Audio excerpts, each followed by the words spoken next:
Yeah, buddy. Hey, wait. Yeah. Salut la team, donc on démarre cette nouvelle vidéo avec les listes officielles des participants du Dubaï Pro Show, avec pour commencer la liste des men's physiques qui est extrêmement fournie avec un niveau qui va être extrêmement élevé pour avoir vu pas mal de compétiteurs, dont l'un des meilleurs athlètes de cette catégorie ces dernières années. Il a même été Monsieur Olympia, il s'agit d'Erin Banks.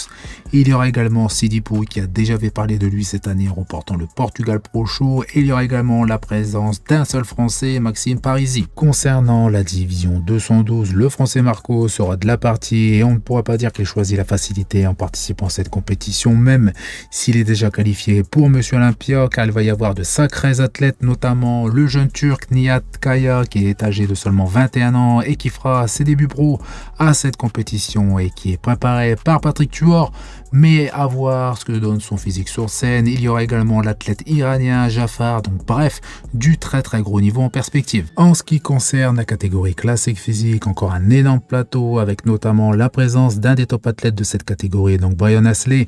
Il y aura également un top 10 à Monsieur Olympia 2023, donc Vahid Badpay, qui après avoir remporté sa qualification pour Monsieur Olympia en remportant l'Euromuscle Show. Il y aura également Abdullah qui est de retour sur scène après sa 3e place au Portugal Pro et beaucoup d'autres athlètes plus ou moins connus avec de super physiques. On passe à la catégorie très attendue des Men's Open et comme prévu, gros niveau. Donc pour être franc, je pense que toutes ces catégories sont extrêmement fournies en athlètes pour une simple raison, donc le cash prize pour chaque catégorie. De plus, les athlètes seront énormément mis en avant participant à cette compétition, surtout les top athlètes de chaque catégorie. Donc William Bonac sera bien présent, tout comme Nathan Dehacha, Rubiel Mosquera et bien évidemment Beros Tabani, et malheureusement pas d'Andrew Jack à ce Dubaï Pro Show car Andrew est en route pour les États-Unis pour finir sa préparation pour justement sa toute première compétition de la saison. D'après certaines informations, Andrew serait en froid avec certaines personnes, ce qui serait à l'origine de sa non-participation à cette compétition, ce qui le prive malheureusement d'une potentielle chance de remporter les 100 000 $, car c'est l'athlète qui a le meilleur classement à Monsieur Olympia, même si certains de ses participants de ce Dubaï Pro Show n'ont pas participé à Monsieur Olympia 2023, mais je ne pense pas, et j'en suis même sûr, qu'il n'aurait justement pas fait mieux qu'Andrew à Monsieur Olympia. Ici, quelques images de Rubiel Mosquera quelques jours du Dubaï Pro Show, et tenez-vous bien car il pèse pratiquement 138 kg, donc son poids de corps sur scène sera d'environ approximativement de 136 kg, et je ne sais pas si un athlète est déjà monté sur scène avec un poids de corps aussi élevé. Si vous avez l'information, n'hésitez pas à l'indiquer en commentaire. Après, je pense que Ronnie Coleman ou encore Big Ramy étaient assez proches, surtout Ronnie Coleman. Dans tous les cas, son poids de corps est vraiment très élevé et c'était assez rare de voir ça sur scène. Ce qui m'intéresse le plus concernant Rubiel, c'est sa condition, et d'après ses récentes vidéos, celle-ci est assez poussée mais rien d'extraordinaire.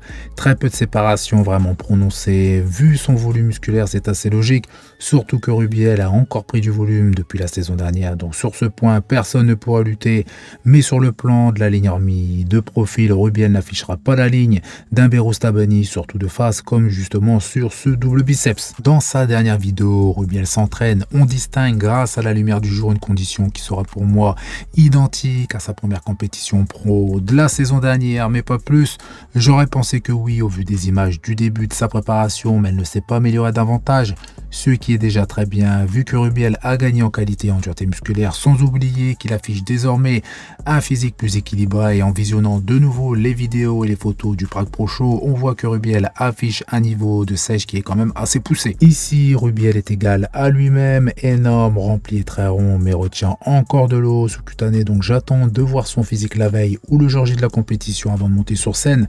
Pour vraiment juger sa condition dans tous les cas, il va y avoir un très gros top 4 à ce Dubaï Pro Show. D'ailleurs, je vous donne mon top 4, donc Beros Tabani, William Bonac, Nathan Dehacha et Rubiel Mosquera.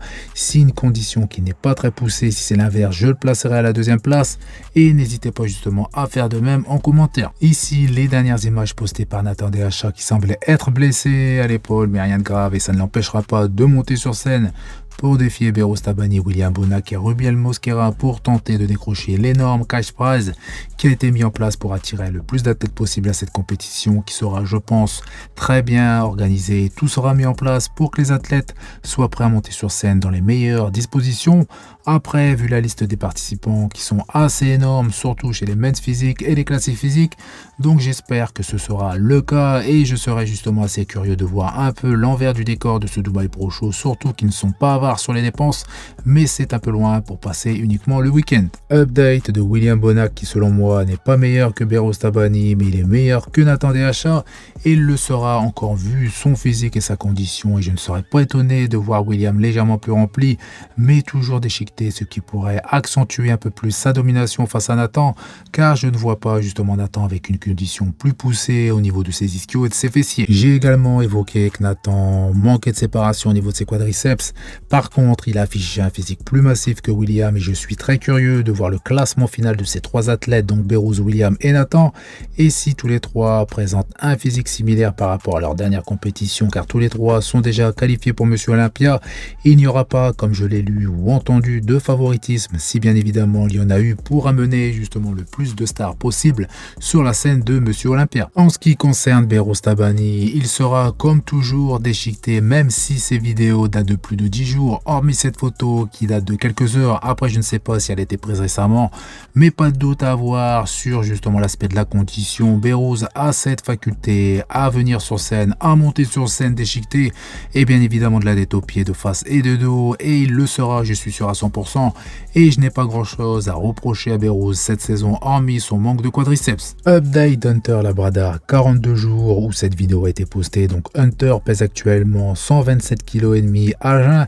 Cette vidéo n'est pas vraiment faite pour mettre en valeur son physique vu la luminosité de la pièce où il se trouve, mais Hunter sait très bien que le plus important est le physique présenté sur scène et non sur le réseau, en tout cas pour les compétiteurs. Je vous partage son plan alimentaire actuel, les jours d'entraînement et les jours de repos, ainsi que sa répartition de ses entraînements de cardio, donc c'est toujours intéressant. Ensuite, Hunter préfère effectuer plus de cardio que de diminuer ses macros, ce qui pour le moment fonctionne assez bien. Personnellement, je suis pour ce genre d'approche, donc c'est-à-dire de rester le plus haut possible en termes de calories. Après, il suffit de placer ses apports au bon moment et d'effectuer légèrement plus de cardio sans tomber bien évidemment dans l'excès. Donc Hunter affiche un physique toujours volumineux et assez rond et sa condition s'améliore de jour en jour et les améliorations faites durant son hors-saison sont très visibles et je pense qu'il sera justement très dur de battre prochainement Hunter sur scène. Update de Samson Dauda, et comme à son habitude, son physique change assez rapidement et j'espère qu'il va continuer sur sa lancée parce qu'on voit que Samson est en avance par rapport à la saison dernière et j'espère vraiment qu'il va enfin monter sur scène avec une condition plus poussée car Samson n'est pas vraiment loin d'afficher une condition qui lui permettrait de faire la différence face à Adi et Derek sans pour autant gagner plus de volume musculaire, mais ici son dos a vraiment évolué, il n'est plus un point faible, surtout pour un athlète de grande taille qui souvent ont des insertions assez hautes, mais on voit clairement que Samson a gagné en épaisseur et Samson sera comme habituellement l'un des meilleurs athlètes sur scène cette année avec un niveau supérieur à la saison dernière. Donc voilà, c'est tout pour cette vidéo. Donc comme d'habitude, je compte sur vous pour faire péter les pouces bleus, ça fait plaisir. Vous pensez également à vous abonner pour ne rater aucune de mes prochaines vidéos et je vous dis à bientôt. Salut!